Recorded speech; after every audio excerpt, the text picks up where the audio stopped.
segenap hati dan jiwaku, ku datang padamu dalam kerinduan.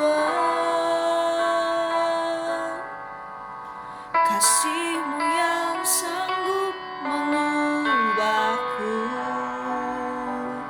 dan menguatkanku dalam pengharapan. Yesus, Engkaulah permata hatiku. Dunia tak dapat menggantikanmu. Kemuliaan-Mu tercurah bagiku,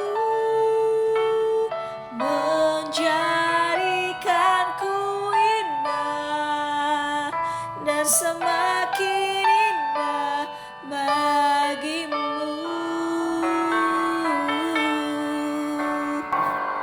Shalom semua. Kita adalah permata hati yang terindah buat Bapa kita. Saat ini saya kembali mau membagikan manisnya roti hidup dari Bapa kita yang baik, dari Mazmur pasal 39 ayat 2. Aku hendak menjaga diri supaya jangan aku berdosa dengan lidahku. Aku hendak menahan mulutku dengan kekang selama orang fasik masih ada di depanku. Jadi di sini bisa diartikan dalam hidup ini kita tidak hanya menjaga satu aspek saja di dalam hidup kita. Maksudnya satu aspek yang mengarah takut sama Tuhan, takut akan Tuhan. Seperti di kisah ini lebih dicondongkan menjaga mulut atau bibir saja. Tapi sebenarnya kita menjaga semuanya, menjaga pandangan mata kita, menjaga telinga kita dalam mendengar, menjaga bibir kita dalam bertutur kata, menjaga pikiran kita dalam berpikir, menjaga hati kita, menjaga tangan kita dalam melakukan apapun, menjaga kaki kita melangkah kemana. Itu semua harus kita jaga. Sekalipun kita sedang di tengah-tengah dunia, bahkan lebih parahnya lagi dikatakan di sini di tengah-tengah orang fasik atau orang yang tidak percaya atau tidak takut akan Tuhan. Karena kalau kita hanya fokus menjaga satu hal saja, satu aspek aja dari hidup kita, dari tubuh kita, dan melupakan menjaga yang lain, tetap kita akan gampang jatuh dalam pencobaan juga. Dan bisa jadi pencobaan yang kita alami malah lebih parah dibanding hanya dengan menjaga salah satu aspek saja.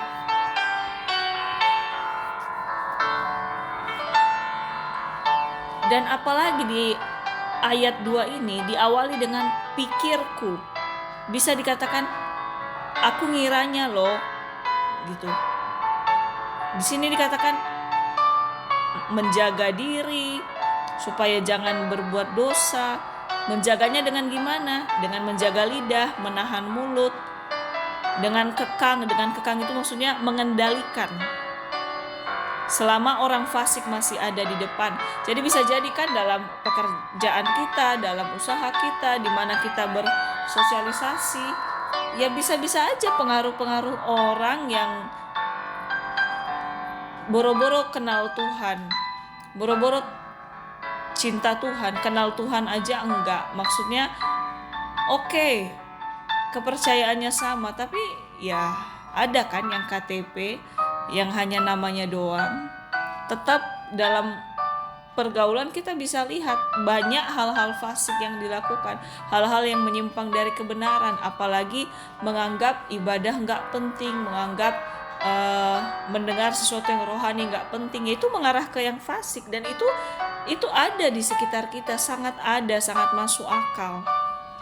Tapi di sini diingatkan, sekalipun kita di tengah-tengah seperti itu, kita jangan hanya menjaga bibir kita supaya minimal mungkin jangan menghujat, oh kamu gak takut Tuhan bla bla bla. Boleh kita kasih masukan tapi pelan-pelan, tapi jangan sampai menghina. Jadi kalau di kenyataan ini menjaga diri supaya gak terjerumus, supaya gak terbawa dengan pengaruh-pengaruh orang-orang atau oknum-oknum atau kelompok-kelompok yang fasik atau yang tidak takut akan Tuhan atau meremehkan kebenaran Tuhan, meremehkan firman. Tapi di sini benar-benar dibukakan segala aspek dalam hidup kita ya kita jaga, dari kita memandang orang. Ya walaupun status pekerjaan berbeda, tapi kita tetap memandang itu adalah biji mata Tuhan. Dari kita cara berpikir, ya kita jaga pikiran kita selalu berpikir yang bukan hanya positif, tapi berpikir sesuai kebenaran. Kalau hanya berpikir positif, dari dunia banyak juga kok yang positif, yang gak kenal Tuhan juga, yang gak takut Tuhan juga bisa berpikir positif. Kecuali orang yang gak cinta damai ya pasti selalu berpikir negatif. Tapi yang tidak takut akan Tuhan juga pasti bisa kok berpikir positif. Tapi di sini kita jaga pikiran kita, berpikir sesuai kebenaran. Banyak sesuai kebenaran. Oleh bilur-bilur darahku kamu sembuh. Iya kan? Sebab bagi Allah tidak ada yang mustahil. Bersukacitalah dahulu, maka Tuhan akan memberikan apa yang diinginkan hatimu. Itu pikiran-pikiran kebenaran. Jangan hanya kita isi pikiran kita dengan yang positif, yang kita tiru dari kata-kata dunia atau kata-kata bijak doang. Jangan. Yang paling benar adalah kata-kata sesuai firman. Dan biarlah pikiran kita isi dengan itu juga. Dari cara pandang kita, bagaimana Tuhan memandang kita. Dari pikiran kita, bagaimana perkataan kebenaran Tuhan, biarlah itu yang mengisi pikiran kita. Dari sikap hati, biarlah hati kita seperti hati Bapa ke kita, yang penuh kasih, penuh maaf, penuh sukacita. Begitu juga menggunakan tangan, biarlah tangan kita juga jangan diarahkan ke hal-hal yang merugikan orang atau mengambil milik orang. Atau misal di dunia digital sekarang, jangan kita gunakan tangan kita untuk menghujat orang melalui media sosial atau mencari-cari kesalahan orang, menggosipin orang melalui media sosial. Itu kita jaga tangan kita juga, kaki kita jaga juga langkah kita. Jangan ke tempat-tempat yang benar-benar kita semakin tidak ada waktu untuk Tuhan, semakin gak ada takut akan Tuhan di tempat itu. Ya banyaklah tempat-tempat hiburan sekarang yang ke arah-arah negatif, ke arah-arah pornografi misal. Jadi di sini kita nggak hanya menjaga hidup kita dari satu aspek. Kalau di sini dia bilang dia menjaga bibir.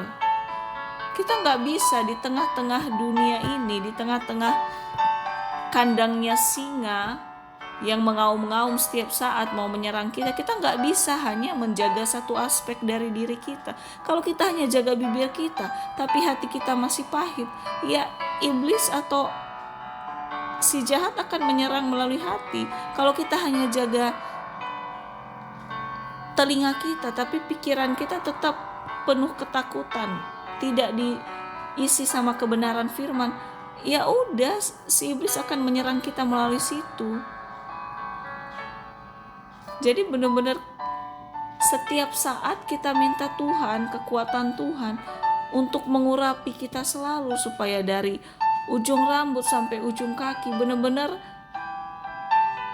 itu kita fungsikan sesuai kebenaran firman dan sesuai takut akan Tuhan. Kalau kita pernah jatuh, pernah salah, nggak apa-apa, langsung balik lagi minta tolong ke Tuhan supaya Tuhan arahkan. Tapi kita nggak boleh hanya fokus menjaga satu hal dalam diri kita. Semua aspek kita harus jaga, kita harus berjaga-jaga selalu. Tuhan kan nggak ada bilang bibirmu aja yang dijaga, kalau pikiranmu jahat nggak apa-apa, nggak ada. Semua harus kita jaga. Sekalipun kita di depan kita banyak orang fasik, banyak orang yang tidak takut akan Tuhan, ya nggak apa-apa, itu pilihan mereka. Tapi pilihan kita menjaga semua aspek itu. Karena kalau yang satu tidak terjaga, ya akan diserang di situ. Hati-hati banget kita di hidup ini, penuh peperangan memang. Terus di ayat berikutnya, ayat 3, aku keluh, aku diam, aku membisu, aku jauh dari hal yang baik, tetapi penderitaanku makin berat. Ini sebenarnya lumayan agak membuat saya bingung sebenarnya. Karena di awal benar-benar dia menjaga bibirnya, perkataannya. Bahkan sampai keluh. Berarti keluh itu ibarat sampai lidahnya itu kaku banget saking diam terus. Sampai membisu. Tapi orang yang takut Tuhan ini, dia benar-benar menjaga ucapannya, dia benar-benar diam, membisu, tidak ikut-ikutan dengan orang-orang fasik di depannya. Tapi di sini dikatakan di ayat berikutnya, aku jauh dari hal yang baik, tetapi penderitaanku makin berat. Agak kontradiksi kan? Udah luar biasa dia menjaga sampai bibirnya terasa kaku, lidahnya terasa kaku saking diam terus. Tapi tetap dikatakan jauh dari hal yang baik, berarti melakukan yang jahat juga. Dan udah jauh dari hal yang baik, penderitaan makin berat malah. Udah kayak ini ya. Orang fasik kan biasanya happy tuh awal-awal. Tapi di sini di awal aja penderitaan udah makin berat. Ada apa maksudnya? Jadi di sini diartikan lagi, bagaimanapun kita berusaha menjaga hidup kita, tapi tanpa kekuatan dari Tuhan, kita tetap sangat gampang jatuh ke dalam segala pencobaan. Apalagi kalau yang dijaga hanya satu aspek aja tadi, hanya bibir, perkataan yang dijaga, pikiran, hati, telinga, mata, tangan, kaki, semua tidak dijaga, ya di situ akan diserang. Dan adapun yang kita jaga dari hidup kita, tanpa kita andalkan Tuhan, kita minta Tuhan berikan kita kekuatan, tetap nggak bisa, tetap jatuh. Makanya di sini dibilang, walaupun sampai aku keluh, aku diam, aku membisu, tidak ikut menghujat, tidak ikut menjelek-jelekan misal, tapi tetap aja jatuh ke hal yang nggak baik. Tetap aja makin ditekan sama godaan-godaan malah. Dan dikatakan di sini penderitaan makin berat. Wow. Bisa diartikan ketika ada proses tanpa mengandalkan Tuhan, manusia demikian atau kita bisa semakin menderita. Ibarat seperti jatuh tertimpa tangga. Udah kena pencobaan,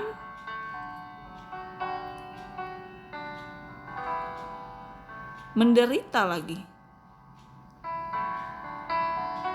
Jadi benar-benar di sini diingatkan lagi, mari apapun yang kita alami, proses apapun, sebagaimanapun, mari kita pegang Tuhan, andalkan Tuhan. Maka tetap ada kekuatan dan damai sejahtera, sekalipun sedang di tengah badai persoalan atau proses hidup. Karena jangan mau kita babak belur lah. Satu aspek dijaga, tetap babak belur juga, tetap melakukan yang tidak baik akhirnya, dan penderitaan makin berat. Kenapa penderitaan makin berat? Memang waktunya mengalami proses, atau karena hanya menjaga satu aspek aja dalam hidupnya, aspek yang lain keteteran. Akibatnya si jahat menyerang aspek yang keteteran itu. Kita jaga mata kita, tapi tangan kita menuju yang negatif. Ya udah, tetap tidak melakukan yang baik kan? Diri kita akhirnya tetap, walaupun kita jaga satu aspek dalam hidup kita, tapi aspek yang satu melakukan yang tidak sesuai takut akan Tuhan, ya udah tetap berarti diri kita sudah jatuh dalam hal yang gak baik. Plus penderitaan makin berat. Ibarat hidup ini setiap orang punya proses, ditambah ada lagi konsekuensi dari dosa. Jadi benar-benar seperti jatuh tertimpa tangga. Akibat tidak jaga hidup, gampang tergoda. Karena sudah tergoda, ada lagi konsekuensi dari hukum dosa itu. Jadi jatuh tertimpa tangga. Jadi kita jangan terkecoh, jangan karena kita tahu satu kebenaran, supaya kan ada di firman, jagalah hatimu dengan segala kewaspadaan, karena dari situ muncul kebenaran ya. Nah, maaf saya ulang, di situ ada jagalah hatimu dengan segala kewaspadaan, maka dari situ terpancar kehidupan, bukan kebenaran ya, kehidupan. Dan kalau kita hanya fokus jaga hati aja, tapi telinga kita gak kita jaga, mata kita gak kita jaga, ya udah kita akan gampang jatuh untuk tergoda melakukan kesalahan, dosa melalui mata dan telinga kita. Melalui telinga gimana? Ya akan tetap suka mendengar gosip, mendengar hal-hal yang menjelek-jelekkan orang. Mata gimana? Ya akan suka melihat film porno, masih akan suka melihat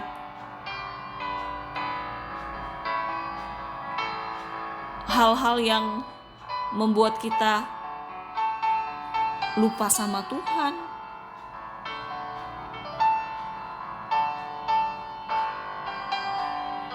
Dan akibatnya jatuh ke dalam pencobaan jadinya, dalam aspek lain yang gak kita jaga. Setelah udah jatuh dalam pencobaan, menderita lagi karena ada hukum dari dosa. Upah dosa adalah maut. Pasti ada konsekuensi dari sebuah kesalahan. Sengaja atau gak sengaja, memang itu sudah hukumnya. Supaya kita semakin didewasakan kelak, supaya semakin bertanggung jawab di kehidupan selanjutnya kelak, di kehidupan kita di hari-hari kemudian, supaya lebih bertanggung jawab, lebih mawas diri.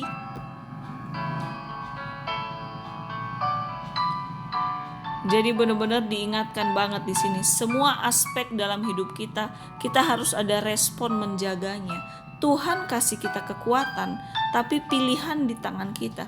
Kita mau jaga dengan kekuatan Tuhan, atau ya seenak aja mengikuti kata hati, mengikuti nafsu dunia, mengikuti godaan-godaan dunia, godaan-godaan fasik sekitar kita, orang terdekat kita pun. Kalau yang dilakukan, yang dikatakan itu tidak sesuai kebenaran, itu harus kita tolak dalam nama Yesus, harus kita benarkan, harus kita hindarkan diri kita. Kalau kita gak bisa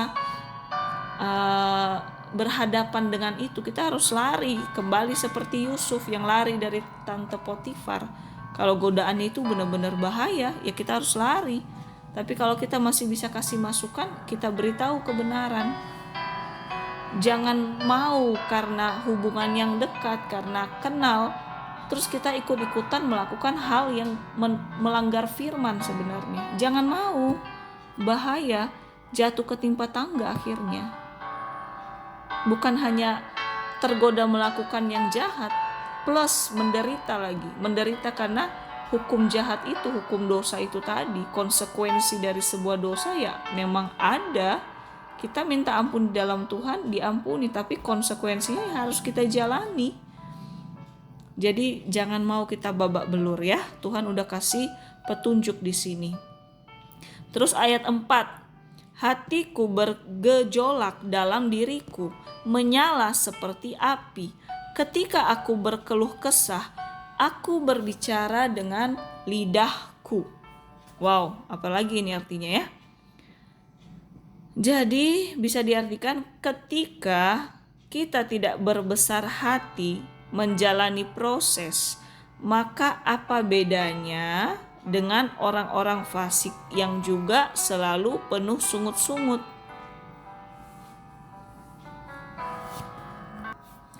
Jadi dari ayat ini dikatakan kan, hatiku bergejolak dalam diriku, menyala seperti api.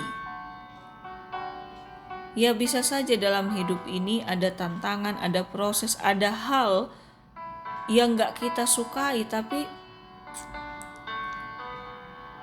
menguras hati kita, menguras pikiran kita.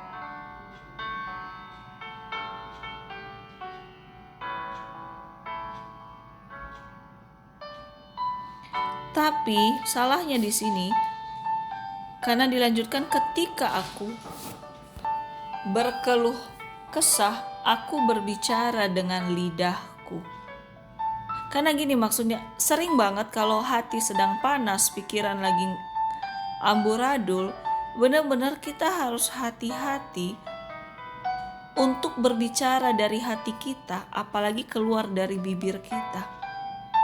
Ibarat kalau sedang terbawa emosi, kalau sedang tertekan, jangan sampai hati kita berkata yang semakin negatif atau tidak sesuai kebenaran.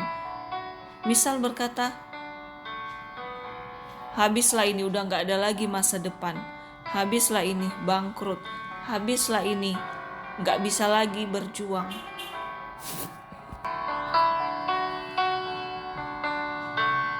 Sering banget seperti itu. Tapi ingat lagi, perkataan itu doa.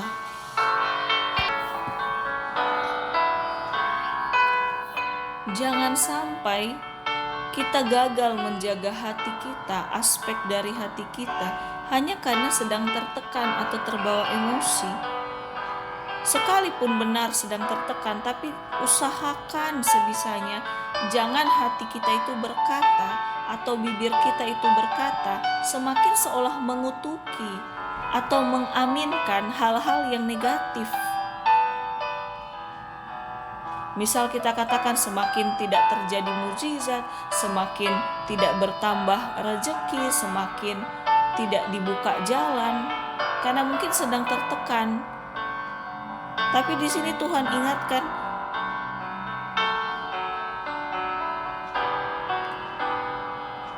semakin dalam proses atau gak enak sama sekali, baikkan pilih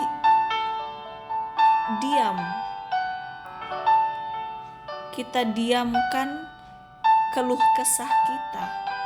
Bukan maksudnya kita gak boleh ngomong, boleh.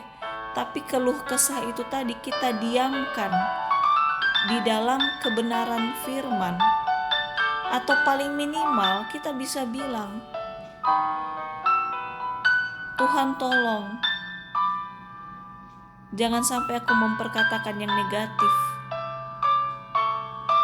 Karena Tuhan mau seharusnya yang kita perkatakan itu yang sesuai kebenaran. Karena perkataan itu doa. Oke, kita pernah salah sebelumnya, tapi melalui kebenaran ini diingatkan. Ketika sedang bergejolak diri kita, ketika sedang gak enak pikiran hati kita, ayo kita jaga perkataan dari hati, perkataan dari pikiran, baik perkataan bibir kita juga. Jangan makin memperkatakan kutuk atau hal-hal negatif yang makin melemahkan atau menjauhkan mujizat itu kita alami. Mujizat diawali dari iman atau sesuatu kata-kata yang positif, yang sesuai kebenaran. Kalau kita katakan yang negatif terhadap diri kita sendiri, terhadap masalah kita, terhadap tekanan kita katakan yang negatif, kita katakan yang tidak sesuai kebenaran, maka akan terjadi sesuai dengan yang kita katakan. Makanya dikatakan di sini, ketika hati sedang bergejolak, sedang berkeluh kesah, berbicara dengan lidah, gak masuk akal kan sebenarnya. Hati yang lagi gak enak, lidah berbicara. Tapi ini dikatakan perkataan kan bisa keluar dari hati, bisa ada dari pikiran, bisa ada dari perkataan bibir langsung. Jangan keluh kesah kita membuat kita semakin mengeluarkan perkataan kutuk atas diri kita sendiri, atas hal-hal yang masih kita pergumulkan, masih belum final dari Tuhan. Ini loh akhirnya dari pergumulanmu, ini jawabannya, belum final, tapi kita udah buat final duluan dengan perkataan emosional kita, dengan kita katakan udah gak bisa lagi, udah jauh dari harapan, habislah semuanya, hilanglah semuanya. Jangan kita buat akhir dari proses kita itu adalah kepesimisan. Jangan pesimis sebelum Tuhan nyatakan akhirnya apa. Dalam kebenaran itu selalu optimis, selalu semangat. Sekalipun saat titik terendah, sekalipun hati kita udah mungkin berkata, habislah ini, gak bisa lagi. Paksakan pikiran bibir kita. Kalau belum bisa berkata positif atau sesuai kebenaran firman, diamkan aja dulu. Jangan makin kita keluarkan kata-kata yang mengutuk diri kita sendiri atau mengutuk hal-hal yang sedang kita gumulkan. Jangan kita matikan sendiri pengharapan kita. Makanya kembali lagi, kalau perkataan kita lebih banyak sungut-sungut, walaupun secara logika masuk akal sedang dalam proses masalah, ya wajar kata-kata kadang negatif, kata-kata kadang penuh sungut-sungut, tidak optimis, tidak lagi memperkatakan firman karena saking tertekannya. Ya kadang secara manusia wajar, tapi lama-kelamaan kalau itu menjadi pola hidup, kebiasaan, ya apa bedanya kita dengan orang fasik, orang yang tidak takut akan Tuhan, tidak kenal akan kebenaran Tuhan. Nggak ada bedanya. Jadi saya benar-benar ditegur juga di sini. Ayo paksakan diri kita, sekalipun keadaan nggak enak, paksakan bibir kita, hati kita, pikiran kita berkata-kata sesuai kebenaran. Sebab tidak ada yang mustahil bagi Allah. Bersukacitalah dahulu, maka Ia akan memberikan apa yang diinginkan hatimu. Segala perkara dapat kutanggung di dalam Dia yang memberikanku kekuatan. Sangat banyak kata-kata kebenaran. Kalaupun kita gak ingat itu saking tertekan, ayo kita rem. Karena kalau kita semakin memperkatakan yang negatif untuk diri kita sendiri atau untuk yang kita gumulkan, maka itulah yang terjadi. Dan perkataan yang salah dari kita itu yang membuat mujizat atau jawaban doa dari Tuhan semakin jauh, semakin lama. Ibarat bangsa Israel yang bersungut-sungut terus sama Tuhan, yang memperkatakan yang negatif karena memang secara logika sedang tersiksa, mengalami tulah, dikejar-kejar, sedang tersiksa tekanan. Tapi kalau ketika mereka izinkan bibir mereka, hati mereka, pikiran mereka bersungut-sungut, secara manusia memang wajar, mungkin lagi gak enak hati, ya wajarlah perkataan gak enak. Tapi di dalam Tuhan gak seperti itu. Makin bersungut-sungut makin jauh lah mukjizat itu. Makin bersungut-sungut sama artinya mengaminkan kemustahilan itu pasti kita alami. Mengerikan kan? Mau gak mengalami kemustahilan? Apa gunanya kita doa, baca firman kalau kita mengaminkan kemustahilan terjadi dalam hidup kita? Bahaya kan? Jadi mari kita jaga semua aspek dalam hidup kita, termasuk perkataan dari pikiran, dari bibir, dari hati. Gak ada alasan sedang proses apapun, tapi tetap prinsipnya semua dari hidup kita usahakan sebisanya bercermin pada apa kata Tuhan, titik. Karena kalau kita bercermin apa kata hati kita, apa kata perasaan kita, atau apa kata dunia, ya udah, terjadilah sesuai itu. Dan tidak ada kuasa dari kata-kata di luar perkataan kebenaran Tuhan. Hanya perkataan kebenaran Tuhan yang ada kehidupan, mujizat, kuasa lebih dari yang kita bayangkan. Amin. Semangat terus ya kita ya. Terus di ayat 8, dan sekarang apakah yang ku nanti-nantikan ya Tuhan? Kepadamu lah aku berharap. Ayat 10, aku keluh, tidak kubuka mulutku, sebab engkau sendirilah yang bertindak. Jadi di sini dibukakan, diingatkan kembali kita tidak bisa mengandalkan diri kita sendiri untuk berbuat baik selain mengandalkan Tuhan yang baik. Amin.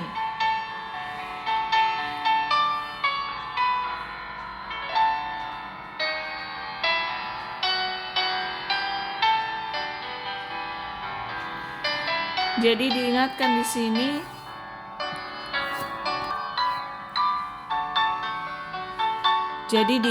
kembali di sini, dalam apapun yang ingin kita lakukan, sekalipun kita anggap kita bisa, tetap kekuatan itu dari Tuhan. Makanya dikatakan di ayat 10, aku keluh, tidak kubuka mulutku, sebab engkau sendirilah yang bertindak. Jadi walaupun secara jasmani kita punya kekuatan jasmani, tapi jangan lupa kekuatan jasmani kita ini tetap terjaga melakukan yang baik. Itu karena ada Tuhan yang baik di hidup kita.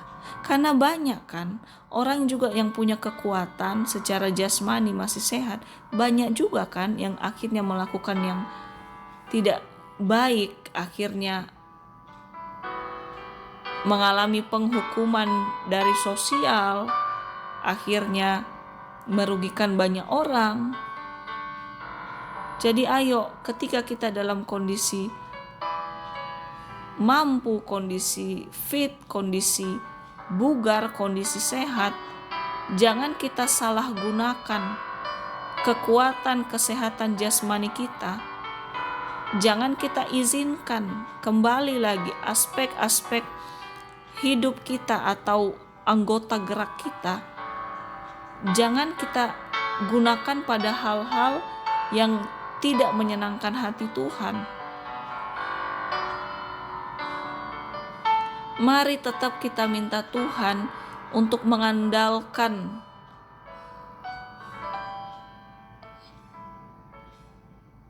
kita andalkan Tuhan dalam apapun yang kita kerjakan, supaya yang kita kerjakan itu berbuah baik pada akhirnya. Karena bisa saja di awal kita mengawali dengan yang baik, niat kita baik. Tapi kalau kita terjebak hanya mengandalkan diri sendiri, iblis si jahat bisa masuk lagi melalui aspek itu, aspek pikiran, aspek mata kita, pandangan kita bisa. Jadi kita benar-benar berjaga-jaga terus dalam hidup ini. Jangan sampai lengah. Jangan sampai kita mengandalkan diri kita sendiri, sekalipun kita seperti bisa atau dalam keadaan sehat. Apapun yang kita lakukan, ayo minta Tuhan tuntun kita selalu. Biarlah kita dapat mengerjakannya, karena kita tahu Tuhan yang bantu kita, Tuhan yang kasih kita kekuatan, sehingga sampai akhirnya kita menyelesaikannya dengan di dalam perlindungan Tuhan. Tidak sempat dikacaukan sama si jahat, sama pengaruh-pengaruh fasik, atau sama tipu muslihat si iblis menggagalkan apa yang kita kerjakan yang baik di awal. Biarlah yang kita mulai yang baik, kita akhiri dengan baik, karena ada Tuhan yang baik di hidup kita dan di semua aspek hidup kita. Amin. Ayat 6. Sungguh hanya beberapa telempap saja kau tentukan umurku. Bagimu hidupku seperti sesuatu yang hampa. Ya, setiap manusia hanyalah kesia-siaan. Selah. Jadi di sini dikatakan telempap. Agak-agak lucu ya. Telempap itu ternyata telapak tangan, tapak tangan.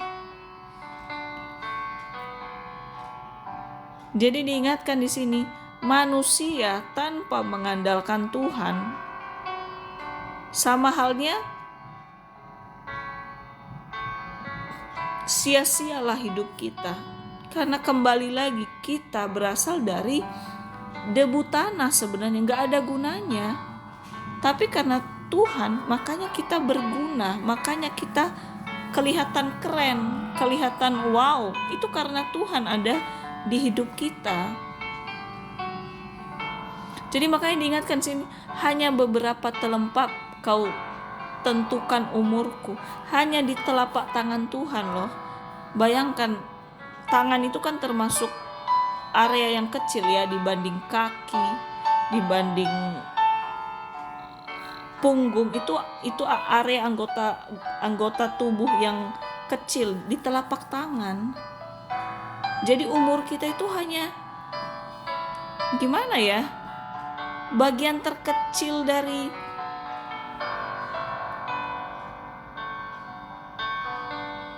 yang Tuhan rencanakan. Maksudnya itu kan kecil ya, telapak tangan itu. Jadi umur kita itu gampang banget dibuat panjang atau pendek sama Tuhan. Tuhan yang tentuin. Di telapak tangannya ada usia kita. Dan dikatakan sini, bagimu hidupku seperti sesuatu yang hampa. Ya, setiap manusianya. Ya ibarat gini ya. Misal umur kita itu di telapak tangan Tuhan. Terus kita ternyata tidak menyenangkan Tuhan. Kita tinggal diremas sedikit aja, habislah kita. Sesimpel itu, betapa kita itu gak ada harganya.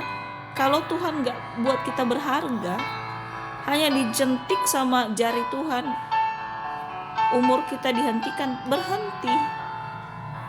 Jadi apa yang mau kita sombongkan dan banggakan di hidup ini? Umur kita di telapak tangan Tuhan.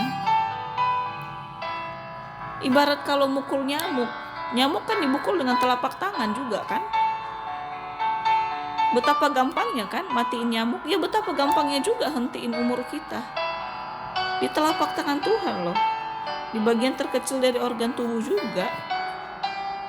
Betapa kecilnya nilai umur kita, hanya di telapak tangan Tuhan yang tentuin. Jadi ayo, semasih Tuhan kasih kita kesempatan hidup, jangan kita isi aspek hidup kita dengan hal-hal yang negatif, dengan hal-hal yang jauh dari kebenaran.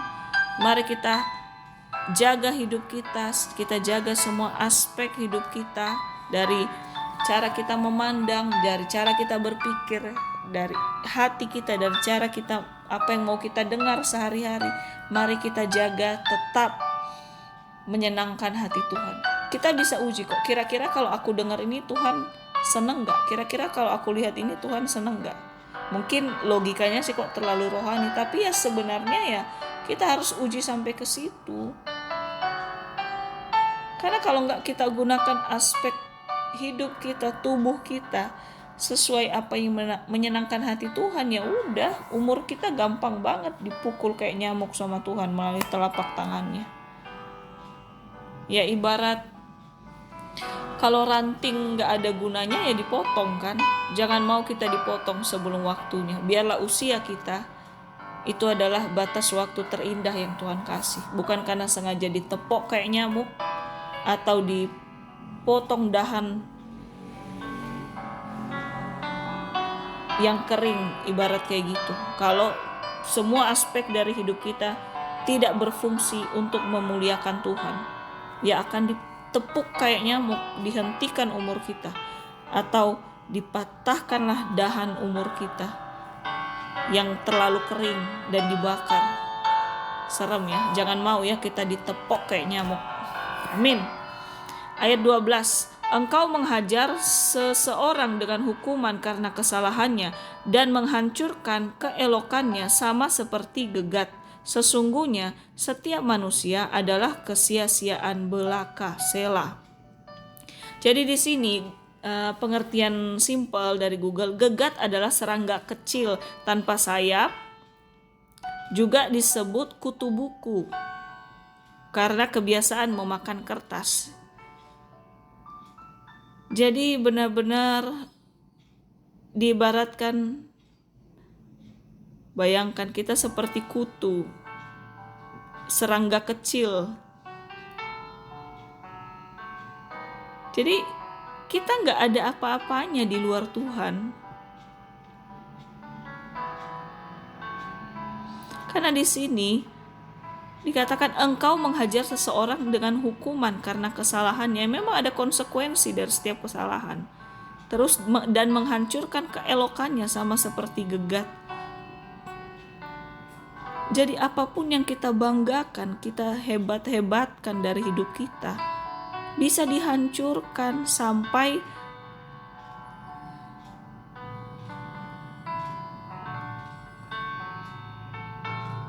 diibaratkan kita itu seperti serangga kecil, seperti kutu buku, binatang kecil, makhluk kecil yang gampang banget dihancurkan keelokannya. Jadi jadi apa yang kita banggakan dalam hidup kita itu seperti serangga kecil di hadapan Tuhan, seperti kutu di hadapan Tuhan. Karena dikatakan di sini engkau menghancurkan keelokannya sama seperti gegat. Apa yang kita banggakan? Jabatan, uang yang banyak, emas yang banyak, pekerjaan yang lahan basah. Itu di mata Tuhan hanya seperti kutu. Serem banget kan? Jadi apa yang mau kita banggakan? Umur kita aja di telapak tangan Tuhan, ditepok dikit mati kayak nyamuk. Terus semua yang hebat yang kita banggakan ternyata hanya gegat, hanya kutu di hadapan Tuhan. Tahu kutu? Ibarat anak-anak kecil dulu, kutu itu dimatiin sama kedua kuku jari kan? Jadi semua apa yang hebat di hidup kita, yang kita usahakan mati-matian untuk memperolehnya, keberhasilan, harta, properti, aset, itu ibarat kutu dimatikan sama Tuhan dengan kedua kukunya mati, lenyap, hancur, hilanglah semua apa yang kita banggakan itu. Jadi gak ada yang bisa kita banggakan. Diri kita yang keren gak bisa, itu dari Tuhan. Apa yang kita miliki itu seizin Tuhan. Kalau kita terlalu sombongkan, kita terlalu anggap kita punya itu karena kita hebat, udah dimatikan lagi kayak kutu. Kita jaga kesehatan, kita anggap kita umur panjang karena kita jaga kesehatan. Hello, no. Itu karena Tuhan kasih kita umur panjang. Umur kita di telapak tangan Tuhan, bisa ditepok langsung berhenti umur kita. Kayak nyamuk. Wow, unik ya. Begitu banyak yang unik di sini. Jadi intinya di sini kita diingatkan, mari kita jaga semua aspek hidup kita.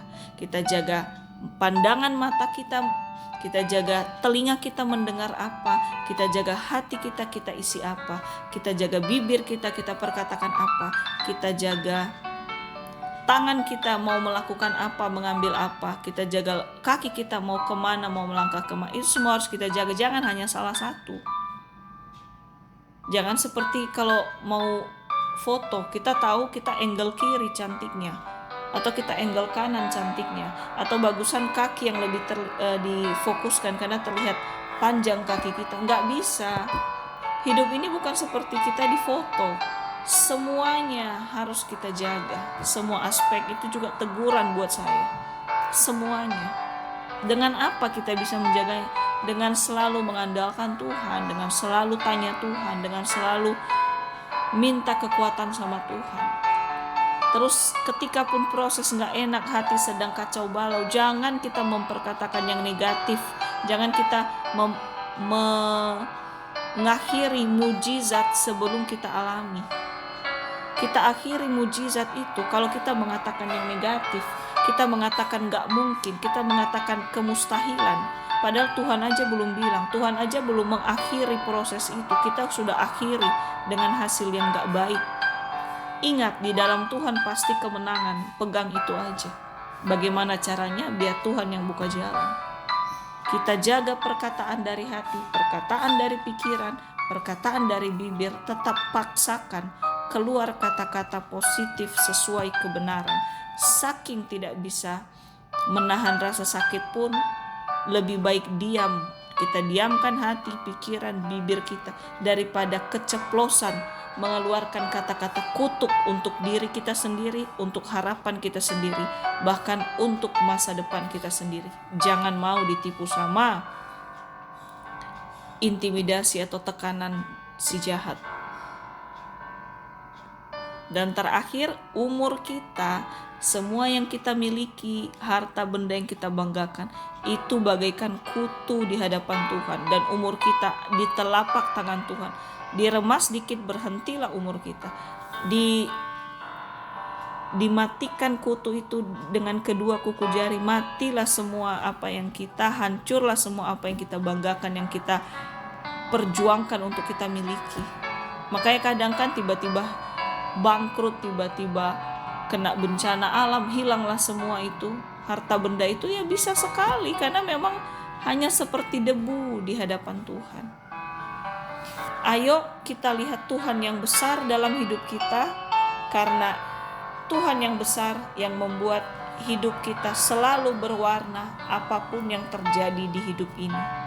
Semangat selalu, Tuhan Yesus memberkati. Kita adalah permata hatinya Bapa. Haleluya. Amin.